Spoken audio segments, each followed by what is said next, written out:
Welcome to SEAFOODIE, a podcast series that seeks out meaningful conversations about the issues surrounding seafood and the complex system that gets it to your mouth.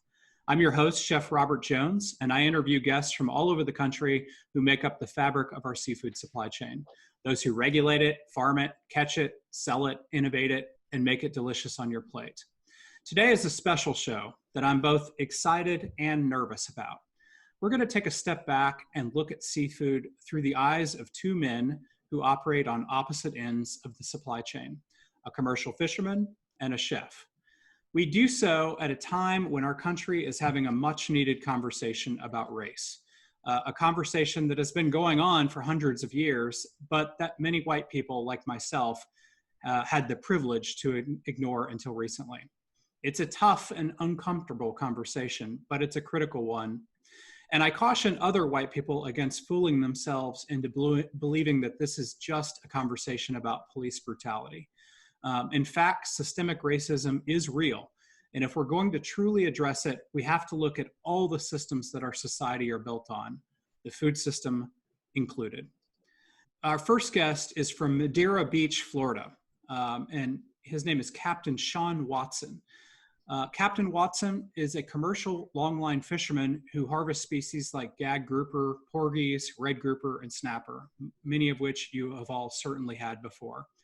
He has a successful fishing business with 3 offshore vessels, and he came to fishing as a second career after having sold a chain of fitness gyms to buy into the fishery. Shawn is also a world-class athlete and a black belt in karate. He was a field and track star in college and has been inducted into the NCAA Hall of Fame and still holds a number of national records in the long jump. In fact, he originally moved to Florida to train for the Olympics, but that dream was cut short in 2000 by a serious injury. On the other end of the country, we're joined from Oakland, California by Chef Nelson Herman. Chef Nelson grew up in Manhattan's Washington Heights.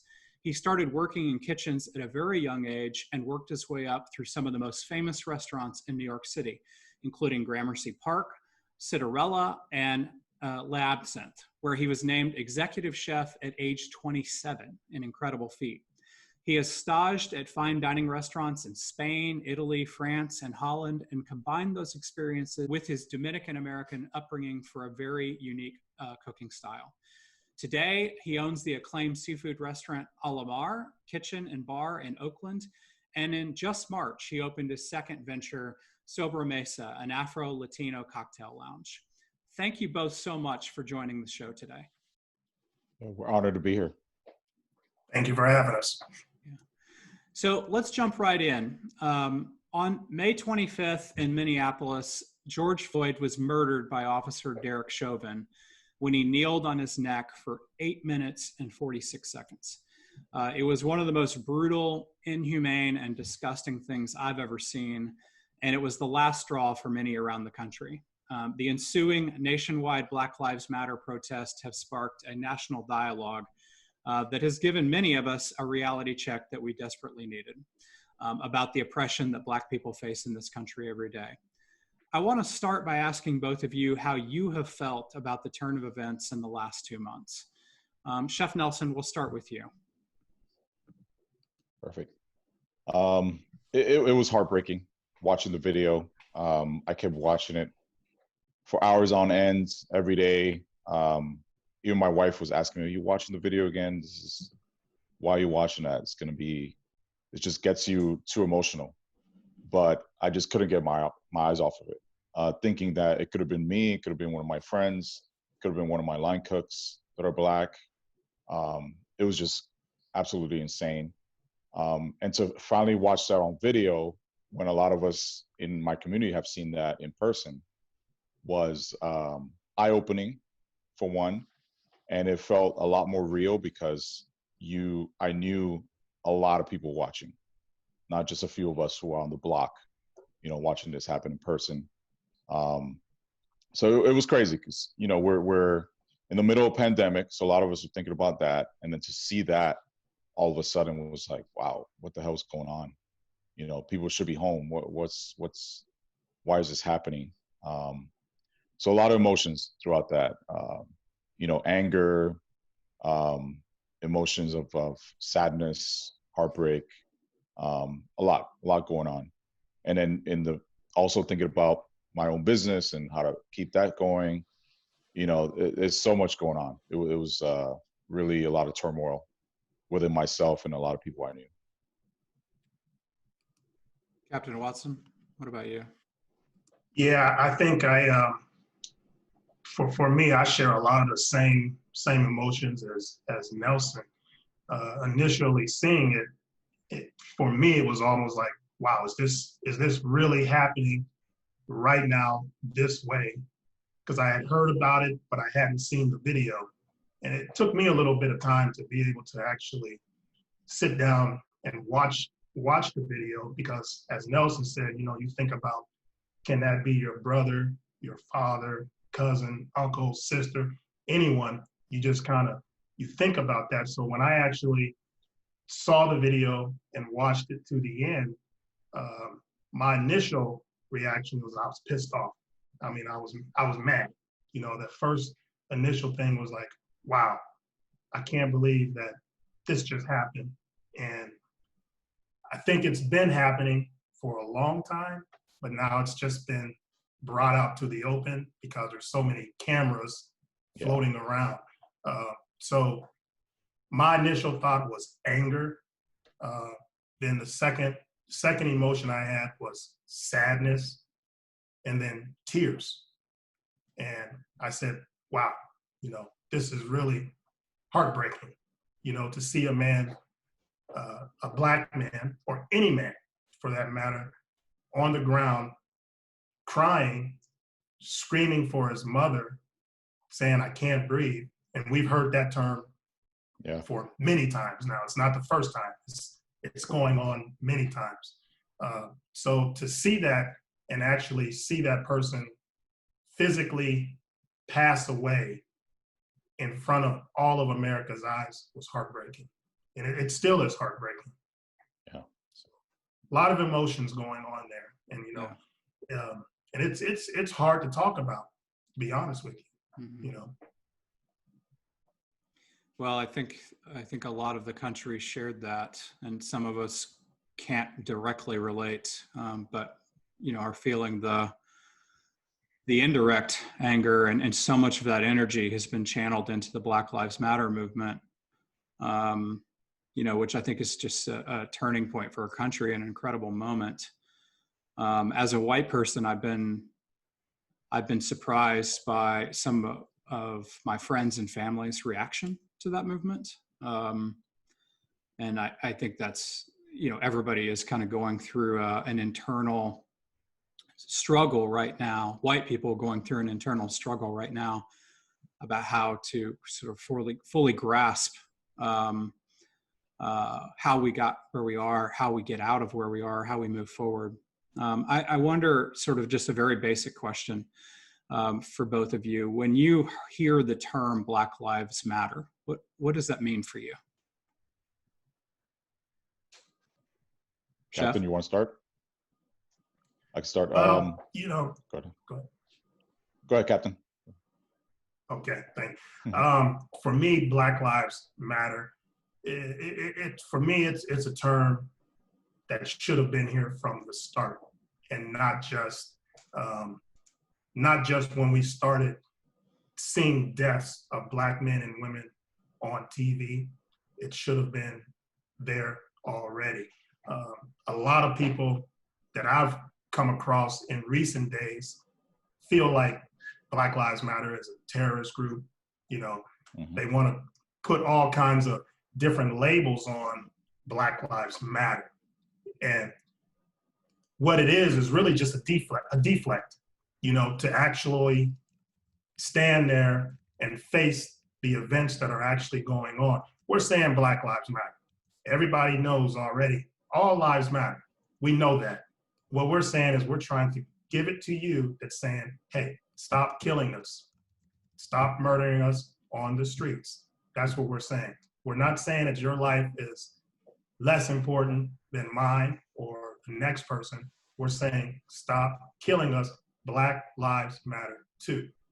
And for me, that's what it means. And obviously, when we say that, you automatically get a deflection, because people don't want to hear about it. And they don't want to talk about it. Yeah.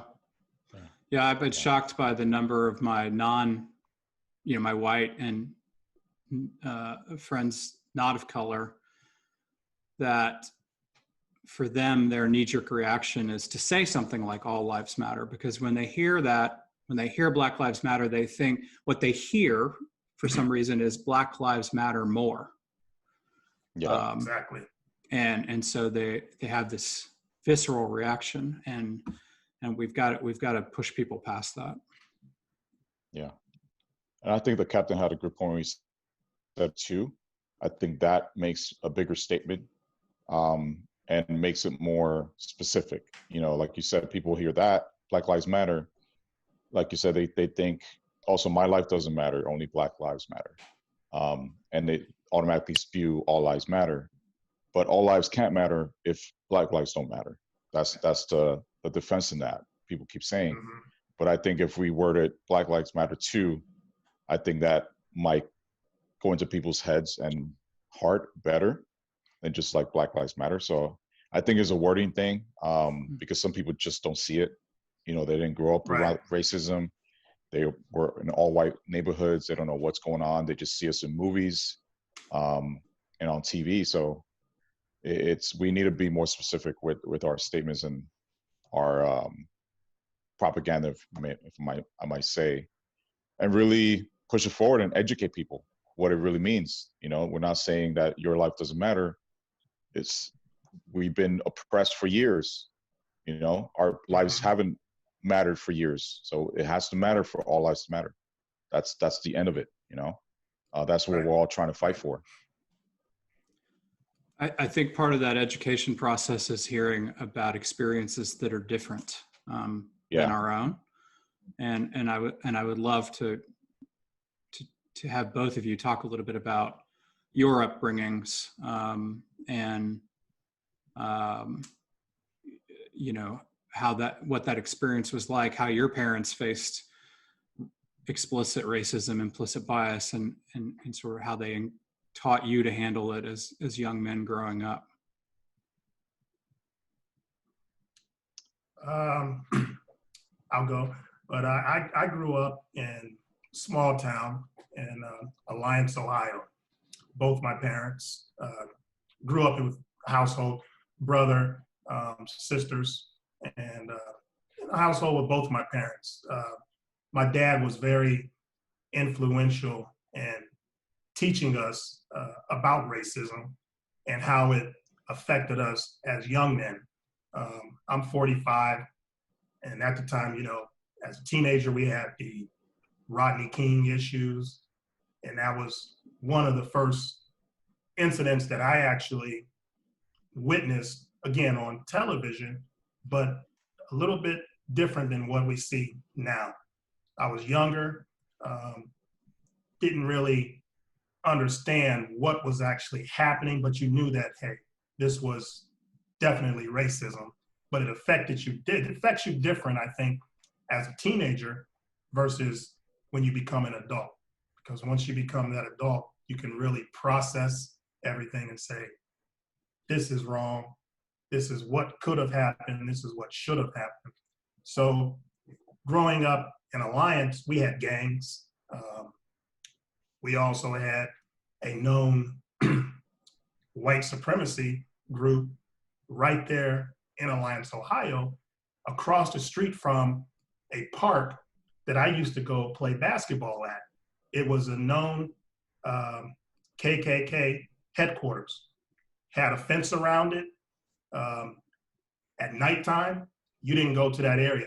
It was based in a Black neighborhood, but across the street. So crazy. My father, yes, crazy. So my father always told me, and my mother too, when the street lights come on, don't let your shadow beat you in the house. I never really understood that as a 13-year-old, 14-year-old kid, but my dad was telling me, hey, I'm giving you some freedom, but there's bad people out here that don't like you, because of your skin color. Even though we're in a Black neighborhood, there's people across the street that don't like you because of your skin color. And there was some times where I thought, man, is dad just being mean, or what's going on here? What's really happening here? But when I turned 17, we had an experience. Cousin of mine, we were walking down the street. White van pulls up, starts yelling racial slurs. You know, Nelson, what the term was. Yeah. You know, and that stuff happened. And that was the first time I think that it really sunk in what my dad and mother had been trying to tell me, that, hey, there's people here that don't like you. Even though we're in a predominantly Black neighborhood, there's people next to us that don't really care that we're here. And if you're in that area, when they're in that area, you're going to have some backlash towards you. You're going to be called some names. They may throw a bottle at you. That happened.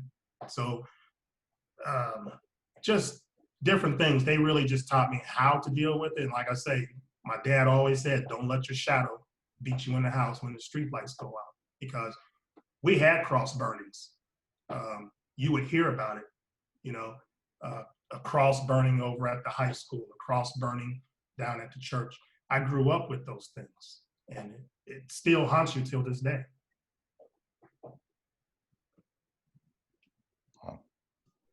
Chef? Yeah, I think for me, you know, growing up in New York City, Washington Heights, predominantly Dominican and Jewish neighborhood. So within my own neighborhood, never got to face racism, fortunately for me. You know, and the thing is, me personally, I have, and we're going to come out and say it, there's a lot of us who are Black who have lighter skin, and we get a little extra privilege compared to like Captain Shawn Watson with his skin color, and my mom or my cousins who are darker than me. People see me, and you know, if I stay quiet and I smile, I'm okay. If I speak or try to speak up, then that's when I see a lot more like pushing me down. Through my career, even as a chef, you know, I was always the quiet person. You know, that's one thing I learned from my parents. It's like, just be quiet. Don't speak up too much, which is kind of bad too. But I understood why. You know, if you don't want to see that and really be broken down through the face of racism, just kind of be on the shadow, be in the corner. Don't be in the front line. Just be quiet and smile and just do your work and show them what you can do. You know, and that has got me, you know, kind of far within this business. You know, like I show what I can do with my cooking. I don't say much. I do now. I'm way more social than I was. And that's being in Oakland in California. I got to really see my roots and where I came from with my ancestors and being a Black man. You know, in New York, I just saw myself as a Latino man, but I'm Afro-Latino, I'm Black. I'm a Black person that speaks Spanish. I know that now, and I feel it, and that's what drives me with what I do in my career, in my restaurants, and the movement and the charities that we do. You know, it keeps me going. And I see what other people have dealt through. You know, even seeing racism in front of me at school, you know, in middle school or high school, the way people were treated for the color of their skin, on the streets by cops. I saw that, but I was always that kid in the corner, quiet, not being seen, you know, and kind of hiding. So I never personally got to experience it. I got to experience it more where inequalities in wages and opportunities, you know, and having to go through a lot more obstacles than a white chef or cook would have to go through in that aspect, but never where it's like upfront from a police officer or someone else who's yelling racial slurs at me. I was very fortunate in that, but I got to see it with other people. And it angers me. But again, I always learned just be quiet, be in the corner. But the person I am now, I'm not quiet anymore. You know, if I see it, I call it out. I'm there to help. I'm there to fight anywhere I can. But I love to, me personally, I like to de-escalate things and kind of fight back with kindness, because as a Black man, people see us as a Black community as always being angry and always being violent. So I think we have to fight with positivity and really show we know how to de-escalate things. We know how to be educated and speak in a way that we can calm people down and really educate somebody, not just be angry and want to fight right away, because that's how we're perceived, as just being gangsters from the streets and hoods. I grew up in the hood, but I'm not that person, at least now, Right. So that's important within our community. And you see it even the protesting, all the peaceful protests, it's a lot of us. And then when it turns nighttime, there's people who are white skinned with masks, black mask on, and are breaking windows and vandalizing things. Yes. And it makes us look bad. Of course, there are Black brothers and sisters out there vandalizing too. I'm not saying that they're not, but the majority, for what I've seen, even in Oakland and Bay Area, you see it on TV now too, and on camera, on a phone camera, the white or other races breaking things and just want to, it could be two different things. They're either fighting with us, which is great, but we're not pushing for people to be violent and destroy businesses, especially in our own community. So I see it more as they're doing it to make us look bad and keep bringing us down, because we're still the angry Black people who want to break things up. So it's I think that's the unfortunate thing, but for what I've seen recently, it looks like there's real change happening. We just can't forget it. We're all being distracted by different things, pandemics, and now there's protesting recently in Oakland about, in tribute to Portland and what's happening over there. And there was vandalizing this past weekend, but there wasn't any Black people out there. It wasn't about Black Lives Matter. It was something else. But they're out there breaking things in our community, and we always get blamed for it, no matter what. Yeah, and can I touch just a little bit on that? Good point where you said, what we're seeing right now, and, you see it on Facebook about the protesting going on, and I've got a lot of friends, and sometimes you start reading their posts and what they're putting out there. It's like, we can have peaceful protests and we can have hundreds of Black men, women marching. And there can also be several hundreds white women, white men marching with us. If something gets vandalized, the finger is automatically pointed at the Black men. And it's almost like, when you look at these protests, you can see it's 50-50. And a lot of them is 50% white, 50% Black.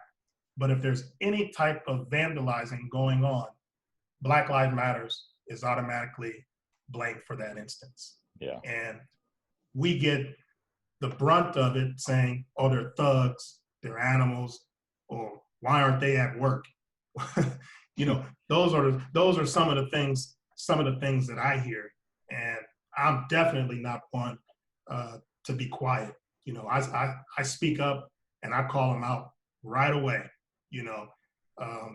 So just I just wanted to touch base on that with the protesting and things like that. It's automatic that we just get the brunt. It could be 300 white men and women walking down the street and 5 Blacks. If the video comes out that there was vandalization, those 5 Blacks are getting blamed for it. And just like Nelson said with the mask, I've seen it where there's been instances of people wearing Black makeup and vandalizing things. Yeah. And we get the blame for it. Those people that are destroying those communities, I can tell you, and I'm sure Nelson can tell you the same thing I will say, those people are not from our communities. And exactly. The example that I would use is in my hometown of Alliance, Ohio. My father and my mother lived there for a long time. And I always like to use my barber as an example. A couple barbers. I had a barber, Mr. Lanier and Malcolm. Every weekend, we sat in those barbershops and we talked and we laughed, we cried when things happened. You went to the local grocery store, Miss Gertrude, you know those families in those communities. And those families knew my parents, knew my cousins, my brothers. They knew everybody. What would it look like for me growing up from a baby to a teenager to an adult? Something breaks out, and I'm gonna go down and carry a brick to Mr. Lanier's barbershop, and cut my hair every weekend, and I'm gonna throw a bottle through his window, and I'm gonna destroy him. He's gonna come outside, he's gonna say, Shawn, what are you doing? I know you. I know your parents. I knew your grandparents. We don't do that. We do not go into our own communities and destroy our own communities.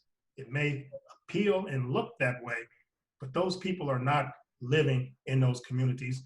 They're coming in from other communities, and those people are bad people just looking for trouble, black or white. You know, they're just looking for trouble, but they're not going to go to their own community and destroy their own communities. And I hear it all the time from people, oh, well, why are you tearing down your own communities? And the first thing I say is, we don't do that. Yeah. It's not us, you know. And did you guys see the videos? There's videos on about Washington, D.C. There was a couple of these groups that go out there and always protest everything just to start trouble. We're paying some black men and women to break things, give them money, knowing that, you know, they're buying them out because they're struggling, they need the money, they take it, and they do what the white man told them. Right. You know, and we saw it on camera. Right. For instance, they were at the same place. I saw a video where 3 or 4 pallets of bricks were delivered right downtown. Yeah. To say, hey, well, I can tell you what, we're not delivering bricks coming into downtown for a protest. Nobody does that. That's coming from other places. Wow. You know? I mean, listening to these stories and your experiences, it's such a reminder for me, and should be for other white people, how much privilege we've really enjoyed. I mean, I've never, you know, I've been pulled over for speeding many times. Hell, one time I got pulled over. I was totally drunk driving. I'd gone the wrong way down a one-way street in Washington, D.C. White cop rolled down the window. The stench of booze came out of the car so strong, he stepped backwards and, you know, said, where are you going? I was young. I was in my early 20s doing stupid stuff, and 2 white kids in suits in a car. And he sent us on our way as long as we promised to go home, directly home. And I guarantee, Shawn, if that had been you driving that car, you wouldn't have gotten the same treatment. But I don't, you know, we don't think about things like that. We don't think about that kind of privilege that we've been afforded, and the kind of fear that came with, you know, even just being pulled over for speeding, whether or not you were going to survive that event. I'm, you know, both of you later in life, after those coming of age experiences, have entered completely white dominated industries, especially you, Shawn. You know, being a commercial fisherman, I looked at the Bureau of Labor Statistics data, and I think about 1.5% of all commercial fishermen are Black. I'm curious if, you know, starting with you, if you tell us a little bit about what it's been like moving into those industries and navigating and building very successful businesses in that industry. Well, it's been climbing Mount Everest, and it still is. It's not something that's easy. You know, I got into the business just about 14 years ago, and when I initially got in, I stayed in for about 2 years.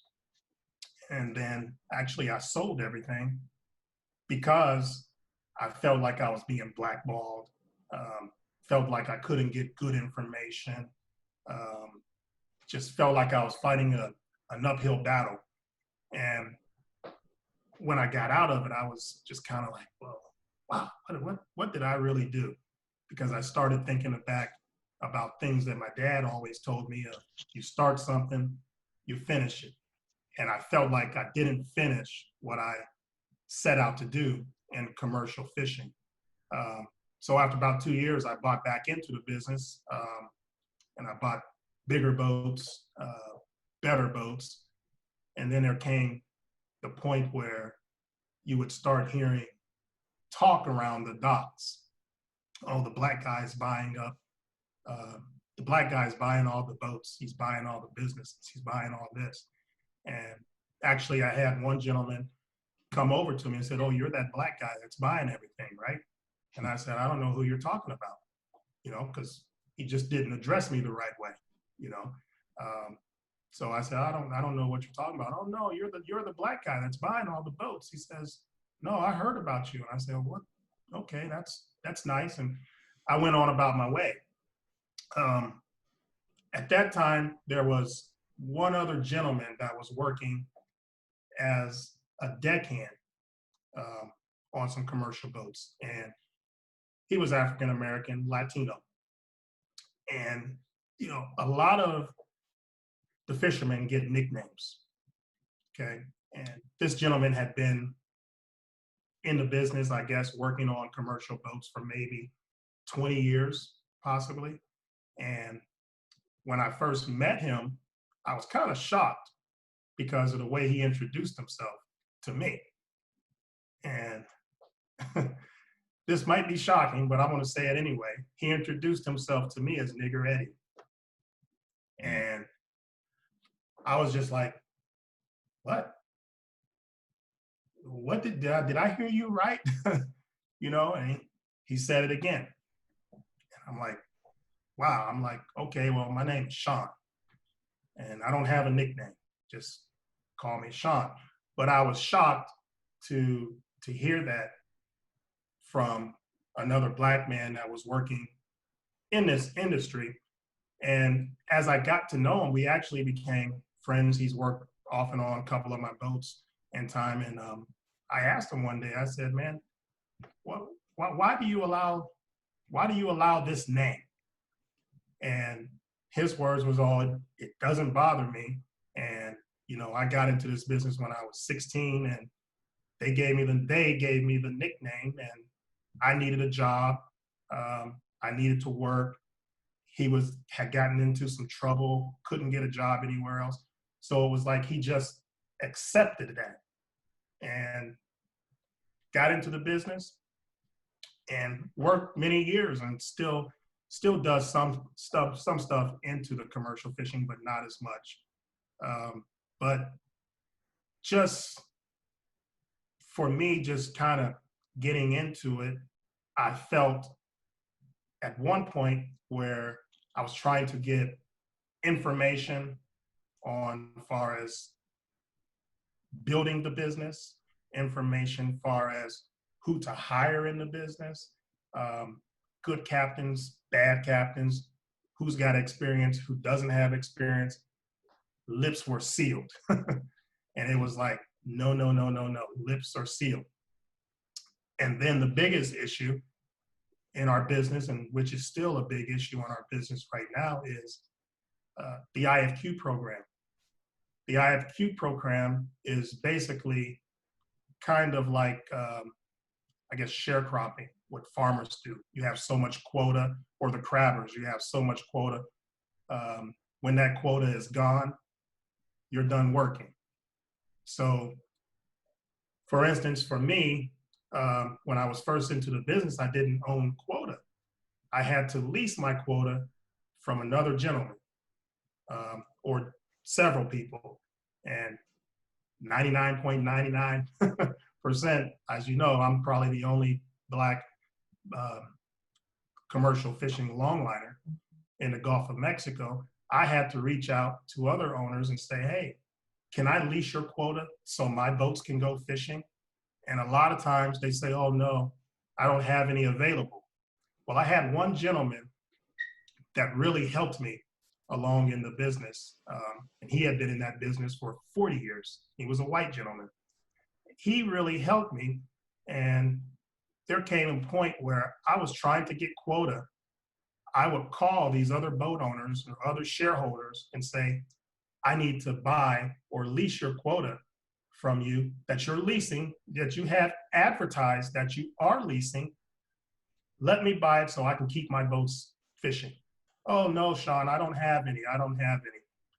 10 minutes later, I'll say, hey, buddy, can you make a phone call and see if you can get some quota for me? Makes the phone call. I might be sitting right there. Oh yeah, how much do you need? And I'm going, wow.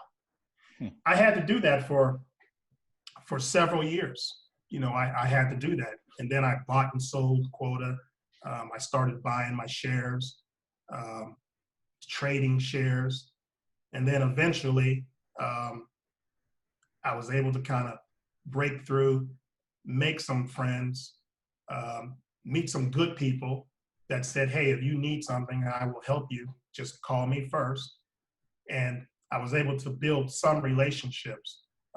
But it's still, even till today, it's still a very uphill battle, because even far as me hiring crew, hiring captains, it can be almost a day by day thing. And a lot of times when the crews come down for work, sometimes you might hear them say, oh, you're working for that black man, or you're working on the other side. You've jumped the fence. You're not working with us anymore. I hear those things, you know. I've heard on the dock, people are actually working for me.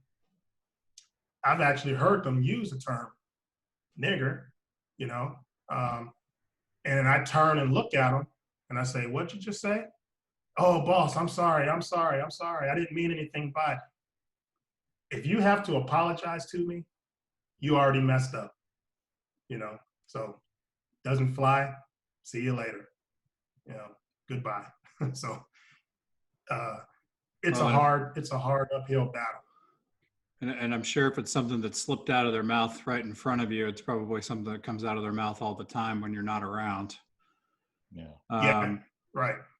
You know, it's interesting you talk. So I worked in federal fisheries management for years, and the individual fishing quota program is hailed as a huge success story. I mean, it's helped rebuild a lot of the fisheries around the country. West Coast groundfish, Gulf of Mexico snapper and grouper has been a huge conservation success story, and for many people an economic success story. But you're highlighting some real issues on terms of who has access to that economic success, which is a pretty common thread in all of our systems in our entire food system.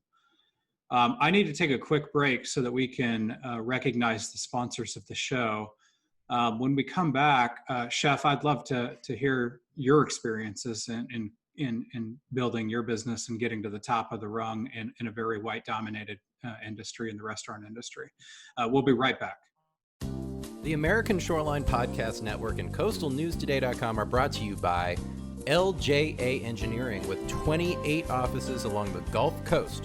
The folks at LJA Engineering are at the top of the craft in the areas of coastal restoration, coastal infrastructure, rivers and channels, numeric modeling, disaster recovery, and design and construction oversight. And now they have a brand new coastal resiliency department headed up by our very own Peter Ravella. Check them out at lja.com. We are also brought to you by Coastal Transplants. Coastal Transplants prides itself on offering specific environmental and horticultural expertise with practical first-hand knowledge of all aspects of coastal revegetation projects. Their high-quality native and wetland plants, extensive agricultural and horticultural experience, along with their skilled and respectful crews, make Coastal Transplants your one-stop solution for restoring coastal ecology of your barrier island community. Learn more at coastaltransplants.com. And we are brought to you by the Dune Science Group. Did you know that fiberglass is one of the strongest and most durable building materials in the world? That it is resistant to deterioration caused by UV light and salt water? Well, the Dune Science Group does. They offer a full slate of solutions for dune walkovers and boardwalks that are made of fiberglass and built to last. They can handle your dune walkover project from beginning to end, including permitting, design, and construction of the strongest and most durable dune walkover on the market. Learn more at thedunesciencegroup.com. Okay, we're back. Chef, let's start with you and hear your story about moving up the rungs of the ladder in the restaurant industry, which has also been historically a very white-dominated industry. Definitely. Yeah, I've been in the business 21 years now. Definitely a long, long journey, and still a lot more to do. I started in New York City. Cinderella was the first place I worked at, and it was pretty diverse group of us. Of course, everyone in the front of the house was all white, bartenders, servers, managers. So we just stayed in the kitchen. No one saw us. No one knew who was cooking their food. They just saw the white chef and everyone in the front. So for me, it was just like one of those things. Just again, the way I grew up, like kind of stay quiet, observe, absorb as much as you can. It's always about absorbing knowledge. Just like Captain did with his industry, he absorbed and learned different things, and then now he's like pushing forward for everything, kind of like I'm doing now. Working my way up, I got good opportunities just because of my cooking.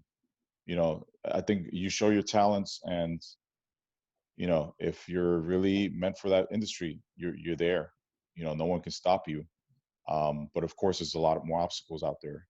I think for me personally, like I said earlier, it's more about inequalities with wages and those opportunities to get it quickly. Um, I even in New York, after Cinderella, worked a couple great restaurants. The most notable one was the actually hotel, Gramercy Park Hotel. Got to cook for celebrities, got to work under one of the original Iron Chefs, Yuji Waikia. So that was an amazing opportunity. Again, the hotel business was very diverse in a way, at least in New York. So I kind of fit in. And again, I think being lighter skinned gave me a little extra privilege, which is an unfortunate thing too, to kind of have to see that compared to what my friends will have to deal with. But I let my cooking do all the talking. Again, I was always that quiet kid, just absorbing and learning. Hardly ever asked questions unless I really needed to. So I think they kind of respected that. Where again, I didn't speak up as much until I got those opportunities. Like for example, when I first got to be an executive chef, and most of my crew were Mexicans, they just thought I was just a black man. So I can hear them talking a lot of shit behind the back in Spanish. And I let it go for a while until I started speaking Spanish, and like, oh wow, I didn't know you were you spoke Spanish. Right. I didn't know you were Latino or black. We thought you were just black. I'm black, but we're also Mhm. Latinos, man. Please don't disrespect me ever again. I'm your chef. I'm one of you guys, part of the team. This is supposed to be about family. That's what the restaurant industry is. Um, that's not cool. And ever since that first team started respecting me. Go to another place, Jerry's Cafe, went through the same thing. Because I was always be quiet. I wouldn't speak any Spanish until I really needed to, just to kind of hear what's going on in the background. And again, there's always the talking smack. Oh, what's this guy? Moreno is the term, or negrito, doing here, and he's my boss. What is he going to show me? And then I'm like, start showing him something, and you start seeing the respect level. It's always about what you can do and what you can show with your actions that speak louder. Um, and again, I think because I was lighter skinned, it was kind of easier to kind of get used to. You know, um, Again, it's an unfortunate thing that I had to go through that, but fortunate for me, I didn't have too many crazy obstacles with racism facing that. Um, I think for me personally, the biggest obstacles I had were really getting the opportunities quickly. Like even if I came in and they knew I can cook, I would have to go through so much from the bottom of the barrel, and move my way up years and years and years. I would work in places for 2 years, 3 years, um, and I wouldn't get the best opportunity until there was nobody else to hire. You know, One guy would leave, they couldn't hire somebody in time. Okay, let's just put Nelson up there. Let's see what he can do. Instead of like promoting from within all the time and seeing how good I was doing. And again, I wouldn't ask too many questions. I would ask the right questions. Um, I would always do my work and do it proper because I didn't want to get yelled at. Um, there was never any ask or asking me how do I feel, how can we help you? I always had to come forward, and I can see that, like, I wasn't getting those opportunities. But again, I would just research on the back end, going home, really get into my craft and show them what I can do until they're like, wow, okay, let's give them a little bit of opportunity, but not much. Let's see what we can do now. But it will take a long time to get those opportunities compared to somebody who comes in clean cut, blonde hair, blue eyes, and looks like a chef, but can't cook for his life. Okay, let's put him in the grill station and pay him $17 an hour while I was getting minimum wage, but still have more experience. But again, I would stay quiet and just keep doing my work. It's one of those things you kind of, in certain industries where especially white dominated, you learn as a person of color just to be quiet and just do your work, and hopefully you get the opportunity. I think that has changed for now. I think now we're definitely speaking up because we have our peers from the past who are Black and have come up so high as amazing chefs. People see us more in cookbooks, on cooking shows. Marcus Samuelson is a big example. He has come up through so much. He's one of the best chefs in the nation and in the world. And he shows his Blackness, like the guy cooks, food from Switzerland where he grew up, and amazing things. Nobody knew it was coming from a Black man. Aquavit. He broke a couple barriers. Now he's showing who he is, and that motivates me as a Black man to really show who I am, show my roots, and keep pushing that barrier. And then with opening Alomar and Soda Mesa, Alomar was more like, okay, I'm showcasing it's a passion project, my first restaurant, first baby, dream come true. I just want to show what I can do and just cook, cook things that I have learned through my journey as a chef. It was never about, like it is now, about a movement and showcasing a larger part of the Black diaspora, showcasing more of myself and how I grew up and where I come from. That I've learned throughout the years, learned from being in Oakland, because it's such an activist city, through the history of Black Panthers and all that, and what's the way people, push forward those and try to break those barriers, motivates me. So, Alomar throughout the years, first it's just about being the best chef. No one knew it was Black owned. People would just see the food and be like, oh, this is amazing. There was even instances where my servers, people asked, oh, who's the chef and owner? And my server would point at me, and people were shocked. And sometimes they wouldn't even believe it. That, oh, that can't be the chef. He's cooking this kind of food. Look how beautiful the presentation is. And this just can't be, all they could do is cook fried chicken, waffles, and soul food, greens and all that. This is not Black food where he learned this. Again, it bothered me, but stood quiet. It was all about, let me just show an action. And throughout the years and years, people finally started realizing, even my own community, oh, this is a Black man doing this food and really doing something different, And that's my philosophy, to show a different style, show that as a Black man, I can cook different styles of food. I can show a broader sense of cooking within the Black food community, and really push those barriers within, not just for what's going on politically and racially, but also within my community. Sometimes we're racial to each other, Again, people saw my food and be like, oh, this can't be from a Black man. And that came from Black people sometimes too, so, kept pushing forward, and now people know who I am. People know what Alomar is about. They can feel the soul. Soul food is not just greens and fried chicken and mac and cheese. Soul food is broad, man. Our African diaspora is so broad. We come from all over the world. There's some of us that speak Spanish. Some of us have English accents. Some of us are North African and have Arabic backgrounds. Some of us speak French. We're out there. you know, but I think we need to Worldwide. show that. Yeah. Yeah. And sometimes we have to educate our own people that we are broader. We are worldwide, you know? And that's my motivation now, even with opening Sobremesa as an Afro-Latino cocktail bar, not just a regular cocktail bar, is showcasing more of that big diaspora, showcasing, you know, the Afro-Caribbean side of being Black. And with my food, I'm taking a lot of things back to African descent and the way the food is, the ingredients I'm using, but also showcasing Latino and some of my Dominican roots, and really pushing forward, man. Just like doing something sexy, doing something new and unique that people who are white don't expect from us, you know. And now I have 2 places and still doing my thing.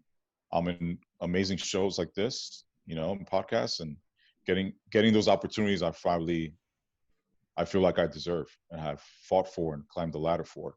You know, it took a long time, but it's still there, you know, and I just want more. And now I want more for my people and to continue the movement to show that, you know, break those barriers for us, for the young folks who can grow up and see me or see Captain and be like, wow, that's a Black man doing great things and doing something unique. I can do that too. Yeah. Both incredible stories.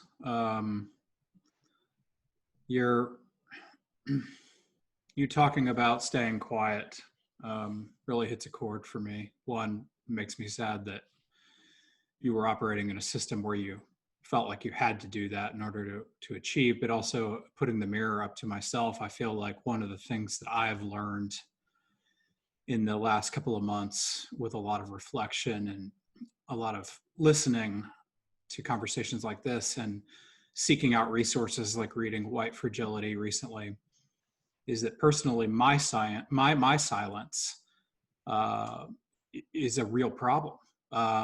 And, you know, I fooled myself into believing I wasn't a racist for years because I rejected sort of explicit racism, the use of the N-word. And, but in reality, I think you have to be an anti-racist because there's no middle ground. There's no, you know, complicity or silence by white people really is an acceptance of a system of racism and implicit bias. And so I encourage a lot of people, white people, to think about that, to think about what their silence really means, and not being complicit in a system where both of you have had the kind of challenges that you've faced, which is just not right. And so I pose this question to you: what can, looking at white people in your industry, chefs, fishermen, people in the seafood supply chain, what can white people who hold positions of power do to be better allies for you as we go through this national conversation and hopefully an evolution for the better? Captain, you want to take that first? I think it's pretty much just, it's really simple if people would just open up their minds, open up their hearts, and just listen. Just listen, give those opportunities, regardless of color. You know, give those opportunities. The way it has to be done is there has to be open communication between white and Black, and it has to be communication to where it doesn't come to an argument, because a lot of times when you start talking about race, it's almost like politics. It automatically gets anger or deflection. So I think the majority of it has to be education and just listening. You know, most of the people that are giving the racial bias towards Blacks, you're just not listening. You know, for instance, like Nelson said, we need to have Black Lives Matter too. I never thought of that until now, but putting that little "two" at the end gives it a different dialogue, and maybe that's what needs to happen. But people just need to sit and start listening. You know, we're not saying that we're better or your life is better than ours. We just want to be accepted as equal, given the same opportunities. So it just has to be education, conversations, and a lot of time, because I think it's going to take a lot of time to get through this. I don't think it's going to happen in the next year. I don't think it's going to happen in the next 10 years. But I think if we continually have conversations, open conversations, roundtables, conversations like this, to where we can sit and talk freely amongst each other without arguing or getting to the point where it's like, oh, I just can't talk to you, you don't understand, and walking away. As long as that happens, we're never going to get anywhere. So I think in my industry, even though I'm a Black owner, I'm very well involved in a lot of the fishery meetings now. And I do sit quiet in some of those meetings, but I do get up and give public testimony now that it's been some years.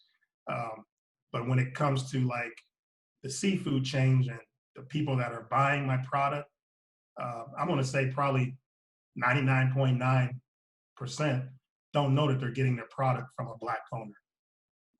So I never have those conversations with, the restaurants or the grocery stores or the wholesalers. I don't have that direct contact.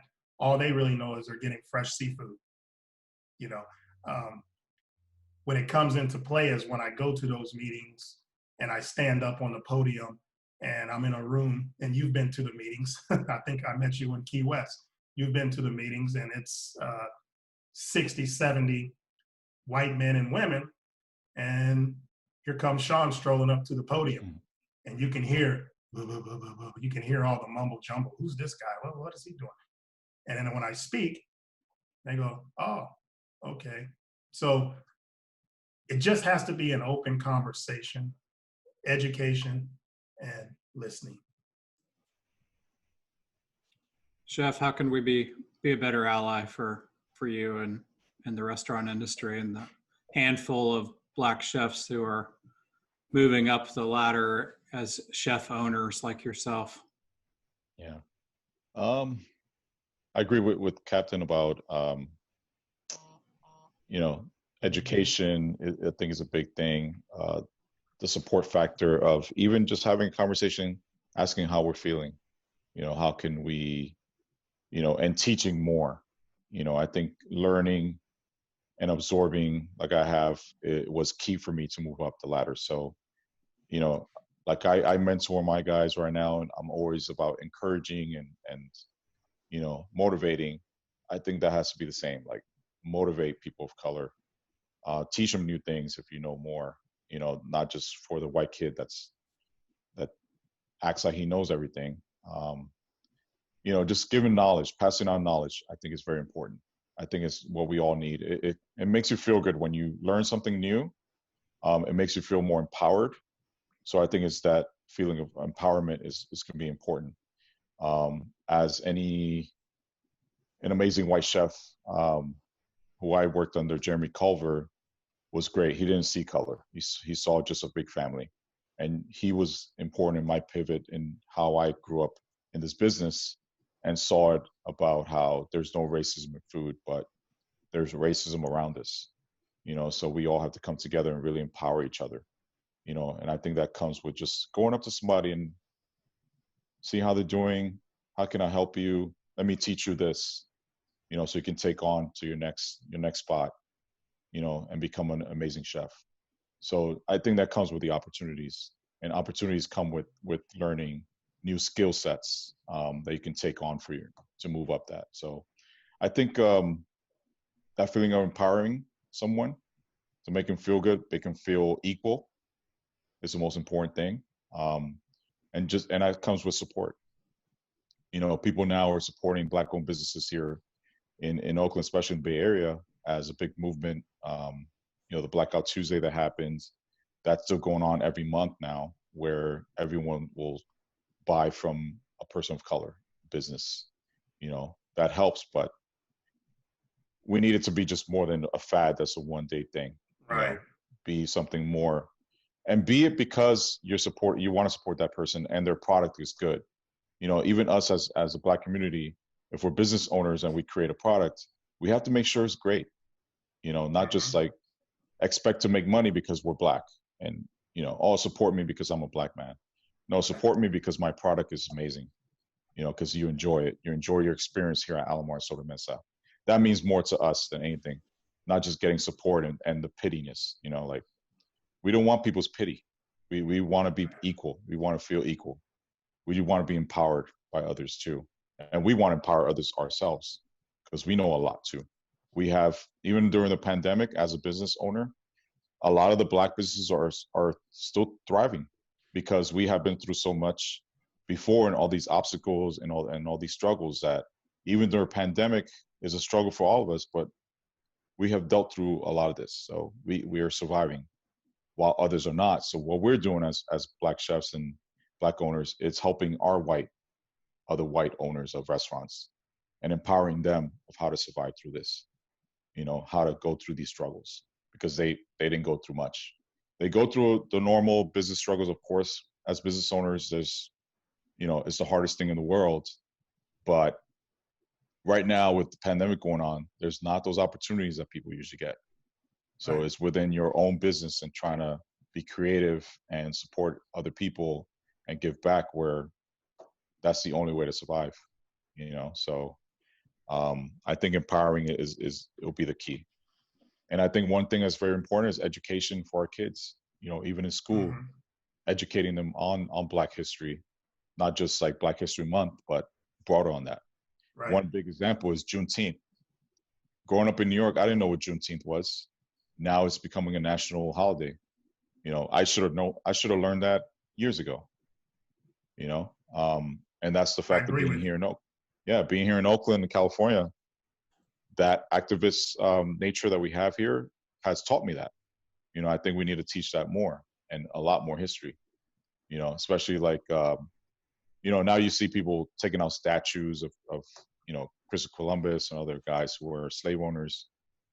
Teaching that in school will be very important too, and teaching the negatives of a person, but also some of the positives they did. I don't think we should just like denounce everybody. There's a lot of people out there who were presidents where people are taking down their monuments who did great things. Abraham Lincoln is one. People were trying to, deface his thing. He helped end slavery in some ways, but he didn't do everything well. But let's show positives of people. Let's not just like want to denounce everybody and erase history. I think even the negatives, we need to teach that so it doesn't happen again.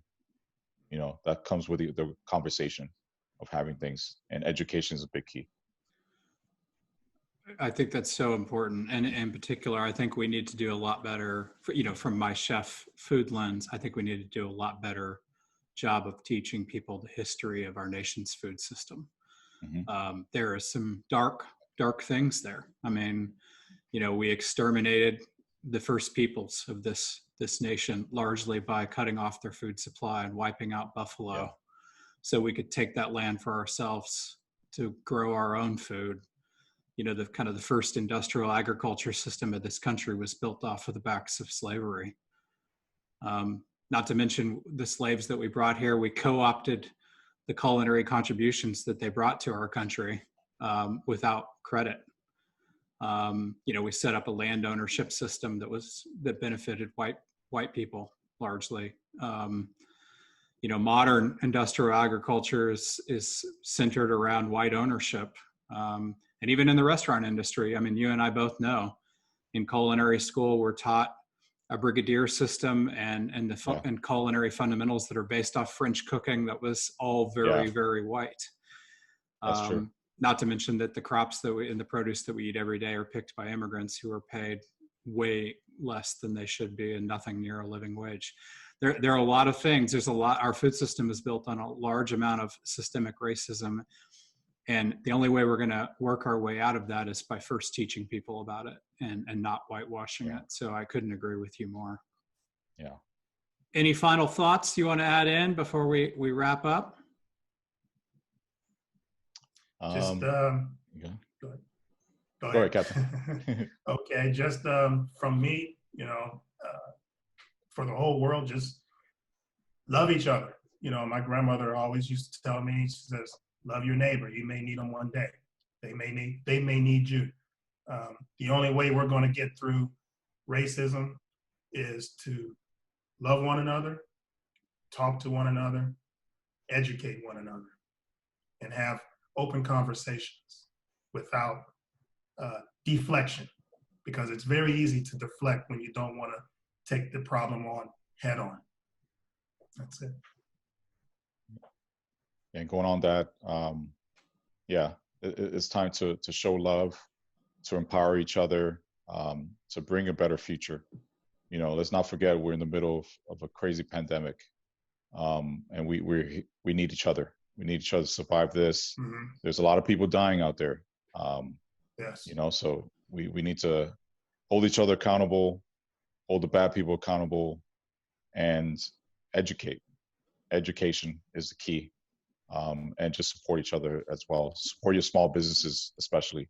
The restaurant industry is struggling right now because of the pandemic, sheltering in place. A lot of great restaurants aren't coming back.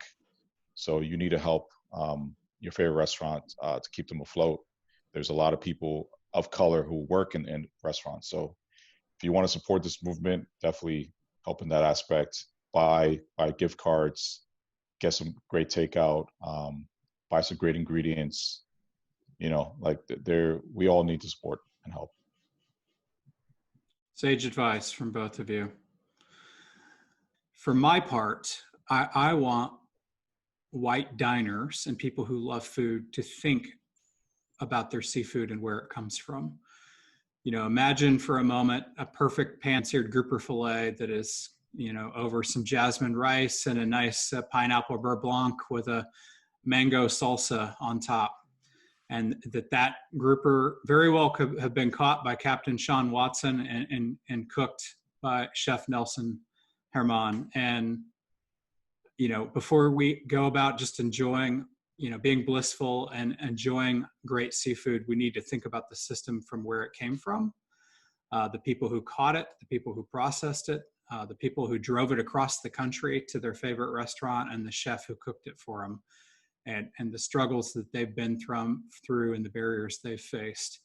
That's the very least we can do for our part, and being more thoughtful about how to fix some of the problems including in the food system and the seafood system. And I can't thank both of you enough for helping bring some of that forward and telling us about your experiences today. Thank you. Thank you. Thank you. Well, that brings us to a close for this episode. I want to thank everyone for listening to SEAFOODIE. I hope you found this conversation to be thought-provoking. I always welcome your feedback and future show ideas, and you can reach me at robertevansjones.com. And to find additional episodes, please subscribe to the American Shoreline Podcast Network on Apple, Google, Spotify, or wherever you normally download your podcast. Until next time, I wish you calm seas.